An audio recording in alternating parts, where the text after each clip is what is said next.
اس جزیرے میں گینڈا بھی پایا جاتا ہے جو کہ کرگردن کے نام سے بھی مشہور ہے۔ یہ وہاں میدانوں میں گائے بھینسوں کی طرح چرتا پھرتا ہے اور اس کے ماتھے پر ایک بڑا سا سینگ ہوتا ہے۔ بعض لوگ اس سینگ کو 10 گز لمبا بتاتے ہیں۔ سیاحوں کا کہنا ہے کہ گینڈا اتنا طاقتور جانور ہے کہ بڑے بڑے ہاتھی کو ٹکر مار کر اپنے سینگ میں پرو لیتا ہے اور اٹھائے پھرتا ہے۔ جب ہاتھی اس کے سینگ کے اوپر ہی مر جاتا ہے اور دھوپ کی تیزی سے اس کی چربی پگھل کر بہتی ہوئی گینڈے کی آنکھوں میں پڑتی ہے اور وہ اندھا ہو جاتا ہے، اس کے بعد رخ مرے ہوئے ہاتھی اور اندھے گینڈے کو اٹھا کر لے جاتا ہے اور اپنے بچوں کو کھلاتا ہے۔ یہ باتیں میں نے مسافروں اور سیاحوں سے سنی ہیں اور اپنی آنکھوں سے نہیں دیکھی۔ خدا ہی بہتر جانتا ہے کہ ان باتوں میں کتنا جھوٹ اور کتنا سچ ہے۔ وہاں میں نے کچھ ہیرے تو بڑی بھاری قیمت پر فروخت کر دیے اور کچھ کے بدلے ہزاروں طرح کا عمدہ اور بکاؤ تجارتی مال خرید کر ایک جہاز پر لدوا دیا۔ ہوا موافق دیکھ کر ہم سب وہاں سے روانہ ہوئے اور جزیروں کی سیر کرتے اور مختلف بندرگاہوں میں ٹھہرتے ٹھہراتے آخر صحیح سلامت بصرہ پہنچ گئے۔ وہاں چند دن سستا کر میں نے بغداد کا راستہ لیا۔ زر و جواہر اور تجارتی مال سے لدا پھندا گھر پہنچا۔ میری واپسی کی خبر سنتے ہی دوست اور رشتہ دار آ کر جمع ہو گئے اور خدا کا شکر ادا کرنے اور مجھے مبارکباد دینے لگے۔ میں نے انہیں بہت سے تحفے دیے، شہر کے محتاجوں کو کھانا کھلایا اور غریب آدمیوں کی مدد کی۔ بغداد میں پہنچنا تھا اور گھر کا آرام ملنا تھا کہ میں چند ہی دن میں سفر کی مصیبتیں اور خطرے بھول گیا اور عیش کی زندگی بسر کرنے لگا۔ میرے گھر میں ہر وقت دوستوں کا مجمع رہتا، ہنسی مذاق ہوتا، دعوت اڑتی، لوگ دور دور سے آ کر میرے سفر کا قصہ سنتے اور حیران ہوتے۔ غرض یہ تھی کہ میرے دوسرے سفر کی کہانی خدا نے چاہا تو کل آپ حضرات کو اپنے تیسرے سفر کے واقعات سناؤں گا۔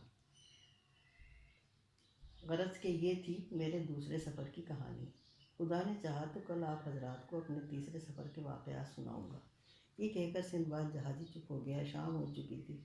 حال میں فانوس روشن کیے گئے اور دسترخوان بچھایا گیا۔ سب لوگ اطمینان سے کھانے پینے اور گپیں لڑانے لگے۔ جب دعوت ختم ہو گئی تو سندباد جہازی نے سندباد حمال کو 100 اشرفیاں دیں اور کہا کہ کل ضرور آنا۔ حمال نے خوش ہو کر اشرفیاں لے لیں اور سندباد جہازی کو دعائیں دیتا ہوا گھر کی طرف چل دیا۔ راستے بھر وہ سندباد جہازی کے حیرت انگیز سفر پر غور کرتا رہا۔ کبھی اسے رخ کا خیال آتا، کبھی ہیروں کی وادی یاد آتی جہاں اژدہے دن کو چھپ کر سوتے اور رات کے وقت باہر نکلتے تھے۔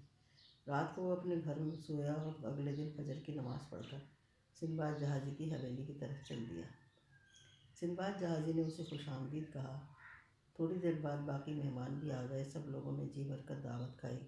پھر سندباد جہازی نے اپنے تیسرے سفر کا قصہ سنانا شروع کیا۔ بچوں، اب ہم آپ کو سندباد جہازی کے تیسرے سفر کا حال سناتے ہیں۔ سندباد جہازی کہتے ہیں کہ دوستوں، میں نے کل آپ کو بتایا تھا کہ بغداد پہنچ کر میں دوبارہ رنگ رنگیلیاں منانے لگا۔ مجھے یاد بھی نہ رہا کہ میں پچھلے سفر کے دوران میں کئی مرتبہ مرتے مرتے بچا تھا۔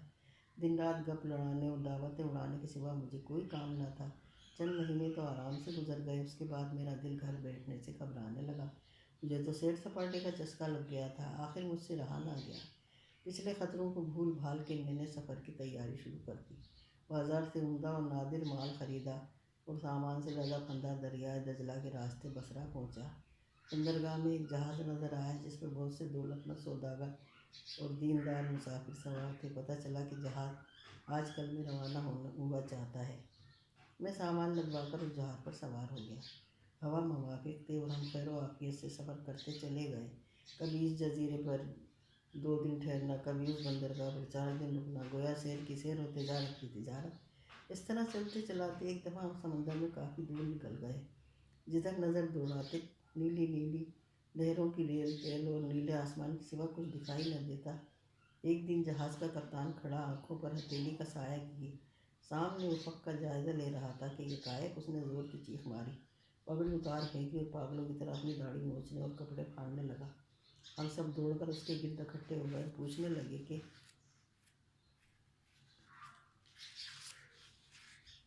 بندہ خدا، یہ بیٹھے بٹھائے تو اس پر کیا دورہ پڑا، خیریت تو ہے؟ کپتان نے آہ بھر کر کہا، جہاز والو، اب تمہیں خدا ہی بچائے تو بچائے۔ ورنہ یہاں سے جان سلامت لے جانے کی کوئی امید بظاہر نظر نہیں آتی۔ ہوا نے ہمیں صحیح راستے سے ہٹا کر ایسے علاقے میں پہنچا دیا ہے جہاں سے کبھی کوئی مسافر نہیں لوٹا۔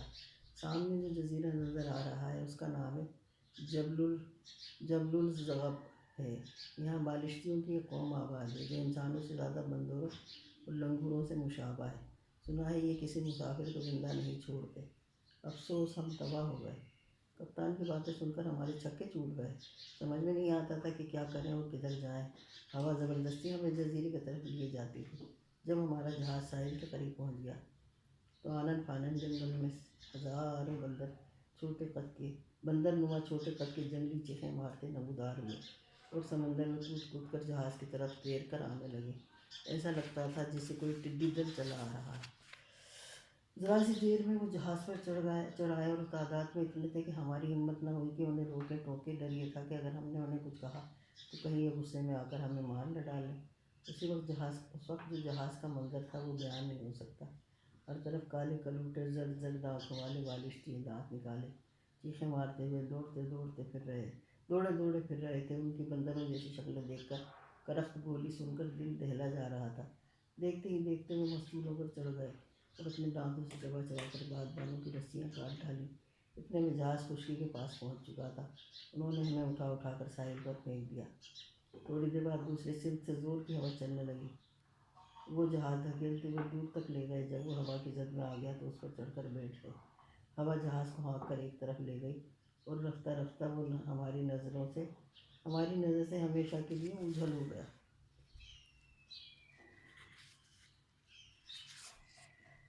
جہاز اور اپنے مال و اوزار چھن جانے کا افسوس تو بہت تھا، لیکن ہم نے سوچا کہ جان بچی سو لاکھوں پائے۔ سچ یہ ہے کہ ان جنگلوں میں ہمیں جان سے مار دینا کیا بڑی بات تھی۔ ساحل سے اٹھ کر ہم نے جنگل کا رخ کیا۔ خوش قسمتی سے جزیرے پر جنگلی پھلوں اور میٹھے پانی کے چشموں کی کوئی کمی نہ تھی۔ پھل کھائے اور پانی پیا تو ذرا جان میں جان آئی اور ہم جزیرے میں گھومنے پھرنے لگے۔ کچھ فاصلہ طے کرنے کے بعد ہمیں جنگل کے بیچوں بیچ ایک بہت بڑی عمارت نظر آئی۔ ہم یہ کہہ کر کہ چلو رات بسر کرنے کا سامان تو ہوا، اس کی طرف لپکے۔ قریب جا کر دیکھتے کیا ہے کہ ایک عالیشان محل کھڑا ہے۔ اس کے چاروں طرف اونچی پسیلے اتفاق سے آبنوس کا بنا ہوا پھاٹک چوپٹ کھلا پڑا تھا۔ صحن کے ایک کونے میں ہڈیوں کا ڈھیر لگا تھا اور کئی اتنے بڑے بڑے چولہے کی لکڑیوں کے بجائے ان میں درختوں کے پورے تنے لگائے جا سکتے تھے۔ چولہوں کے پاس اتنی بڑی بڑی دیگیں اور سیخیں پڑی تھیں کہ ان میں پورا ہاتھی پرویا پکایا بھون لو تو پتہ نہ چلے۔ ہم نے آپس میں کہا کہ ہو نہ ہو یہ کسی دعوت کا سامان ہے، اور دیر تک صحن کے چکر لگاتے رہے کہ شاید کسی آدمی کی صورت نظر آ جائے۔ آخر ہمیں نیند آ گئی۔ سوتے سوتے یکایک ہمیں محسوس ہوا کہ جیسے زلزلہ آ رہا ہو۔ ہماری آنکھ کھل گئی، دیکھا تو شام ہو چکی تھی اور پھاٹک کی طرف سے دھما دھم آواز آ رہی تھی۔ چند لمحے کے بعد پھاٹک میں سے ایسی بلا نظر آئی کہ ہمارے ہوشان ختم ہو گئے اور کپکپی چڑھ گئی۔ کہنے کو تو وہ بلا آدمی جیسی تھی، مگر اتنی ڈراؤنی کہ کسی نے خواب میں بھی نہ دیکھی ہوگی۔ تاڑ سا قد، کالا کوئلہ رنگت، لال انگارہ سی آنکھیں، بھاڑ سا منہ، لمبے لمبے دانت باہر نکلے ہوئے، ہونٹ اونٹ کے ہونٹوں کی طرح سینے پر اور کان مشکوں کی طرح کمر پر لٹکے اور ناخن جیسے شیر کے پنجے۔ اس دیو کو دیکھ کر ہمارا دم ایسا خشک ہوا کہ اٹھ کر بھاگنے کا حوصلہ بھی نہ رہا۔ بیٹھے کے بیٹھے رہ گئے اور وہ لمبے ڈگ بھرتا ہوا چولہوں کے پاس جا بیٹھا اور لگا ہمیں گھورنے۔ تھوڑی دیر کی گھورا گھاری کے بعد وہ اچھل کر کھڑا ہوا اور دوڑ کر ہمارے پاس آیا۔ سب سے پہلے اس نے جھپٹا مار کر مجھے اٹھایا اور اس طرح الٹ پلٹ کر دیکھنے لگا جیسے قصائی بھیڑ کو دیکھتا ہے۔ میں ٹھہرا دبلا پتلا آدمی، مجھ میں ہڈیوں کے سوا کیا تھا۔ اس نے مجھے چھوڑ دیا اور میرے ایک اور ساتھی کو اٹھا کر الٹنے پلٹنے اور ٹٹولنے لگا۔ اس طرح وہ ہر آدمی کو اٹھا کر دیکھتا رہا۔ آخر میں اس کا ہاتھ جہاز کے کپتان پر پڑا۔ بدقسمتی سے کپتان بہت موٹا تازہ اور تندرست آدمی تھا۔ دیو کو ایسا ترنے والا درکار تھا۔ اس نے خوشی سے کلکاری مار کر کپتان کو زمین پر دے پٹکا اور جھٹکا دے کر اس کی گردن توڑ دی، پھر ہاتھ بڑھا کر ایک لمبی سی سیخ اٹھائی اور اس نے کپتان کو اس طرح پھرول دیا جیسے کبابی سیخ پر کباب چڑھاتے ہیں۔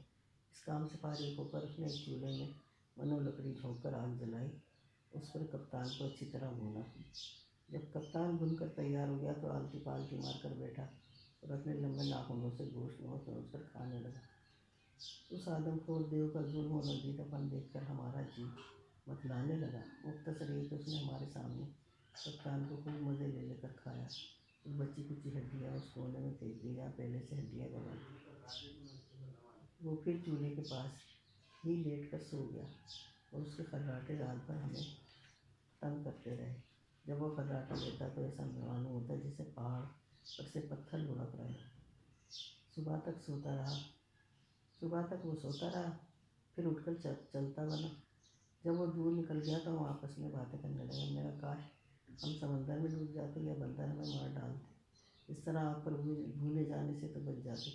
خدا کی قسم یہ بہت بری صورت ہے، لیکن جو خدا چاہتا ہے وہ ہو کر رہتا ہے۔ اب ہمارا مرنا یقینی ہے، یہاں سے بچ نکلنے کی کوئی صورت نہیں۔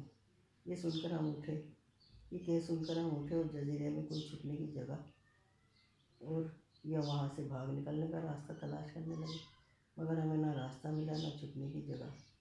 ناچار ہم اسی محل میں لوٹ آئے۔ تھوڑی دیر بعد وہ دیو پھر آیا اور ہمارے ایک ساتھی کو بھون کر کھا گیا۔ صبح ہوئی اور وہ جا چکا تو ہم سر جوڑ کر بیٹھے اور آپس میں مشورہ کرنے لگے۔ سب کی رائے یہ تھی اس طرح اپنی جان گنوانے سے کیا حاصل، اس دیو کو کسی طرح دھوکے سے مار ڈالنا چاہیے۔ میں نے کہا اگر اسے مارنا ہی ہے تو پہلے ایک کام کرو، لکڑیاں جوڑ کر ایک کشتی بنا لو تاکہ اسے مارنے کے بعد اس جزیرے سے نکل جائیں۔ میرا کہا سب نے مان لیا۔ ہم نے جا کر ایک کشتی بنائی اور اس میں بہت سے پھل رکھ دیے تاکہ سفر میں کھانے کے کام آئے۔ شام کو دیو لوٹا اور پہلے کی طرح ہمارے ایک ساتھی کو کھا لیا۔ جب وہ سویا اور خراٹے لینے لگا تو ہم نے وہ سیخیں اٹھائیں اور آگ جلا کر انہیں اتنا گرم کیا کہ وہ انگاروں کی طرح لال ہو گئیں۔ اس کے بعد ہم دیو کے پاس آئے اور پوری زور سے سیخیں اس کی آنکھوں میں بھونک دی۔ وہ بڑے زور سے چیخا اور اٹھ کر ہمیں ڈھونڈنے لگا۔ ہم ادھر ادھر دوڑتے پھرے اور اس کے ہاتھ نہ آئے۔ وہ اندھا ہو چکا تھا، اس لیے ہمیں پکڑنے میں ناکام رہا۔ اس کے باوجود خوف کے مارے ہماری بری حالت تھی۔ آخر وہ مایوس ہو کر بکتا جھکتا محل سے نکل گیا۔ ہم بھی جھٹ پٹ کشتی کی طرف دوڑے۔ ابھی اس میں سوار ہو ہی رہے تھے کہ وہ دیو اپنے سے بھی زیادہ لمبی ڈراؤنی دیونی کو لیے ہوئے آ پہنچا۔ دونوں کے ہاتھ میں بڑے بڑے پتھر تھے۔ ہم نے کشتی سمندر میں ڈال دی۔ انہوں نے پتھر پھینکنے شروع کیے۔ ان پتھروں سے ہمارے بہت سے ساتھی مارے گئے، صرف میں اور 2 آدمی زندہ بچے۔ سمندر میں لہروں کے زور سے چلتے چلاتے ہم ایک اور جزیرے پر پہنچے۔ شام تک اس کی سیر کی، رات ہوئی تو ایک جگہ پڑ کر سو رہے۔ ایک ساتھی کے چیخنے چلانے سے آنکھ کھلی تو دیکھا ایک بہت بڑے اژدہے نے اسے نگل لیا ہے، صرف اس کا سر باہر ہے۔ ہمارے دیکھتے ہی دیکھتے وہ اسے پورے کا پورا نگل گیا۔ ہمیں اپنے ساتھی کی ہڈیاں پسلیاں ٹوٹنے کی آوازیں سنائی دیں۔ اسے ہڑپ کر کے اژدہے نے اپنی راہ لی۔